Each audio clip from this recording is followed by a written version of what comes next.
asalaamaaleykum ñu commencé xibaar yi fële ca France démb ci ngoon ci diggante Paris Saint-Germain ak Toulouse lu ñu fa ràññee mooy Paris ñoo mujj jël raw gàddu gi lu toll ñeenti bal ci dara ginnaaw bu ñu amalee jongante boobu ba noppi ci kaw match boobu nag jour bii di Eric Maxime Choupo-Moting moo fa am benn doublé maanaam dugal ñaari bii ñoo ngi xamal que ni tamit match boobu Paris doon football démb jour bii di Cavani ak Mbappé jëlee nañ ci ay gaañu ba tax na mujj ñoo continuer match boobule ñoom ñaari jours yi nag seen blessure yi ñoo ngi xamal que ni Paris benn attaquant rek la mujj dese jamono yi ki ñuy wax Choupo-Moting bu ñu jugee foofu tamit dañuy dem fële ca Espagne ci journal bii di Marca di ñu xamal que ni démbu équipe bii di Atlético Madrid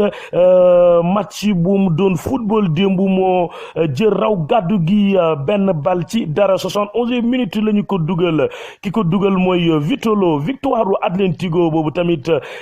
tax na ñoom ñu mujj jël deuxième place ci classement wu Liga bi ginnaaw bu ko équipe bi di Séville jiito ñu des tamit fële ca Espagne ba tey ci xibaaru jour bi di Antoine Griezmann presse bi moom la xëy fësal tey si lundi bi ndax lu rëy lu mu mujj football te Messi bokk ci ak kii di Suarez jour bi di Griezmann nag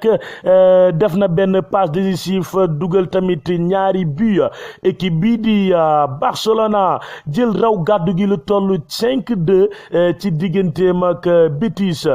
ginnaaw loolu tamit bu mu amee ba noppi journal bi di Mundo Deportivo ak Sport ak Marca ñoo ngi xëy di rafetlu Griezmann lu mu football démb journal bi di AS di xamale que ni tamit équipe bi di Real de Madrid moom tamit match bu mu amoon démb ci digganteem ak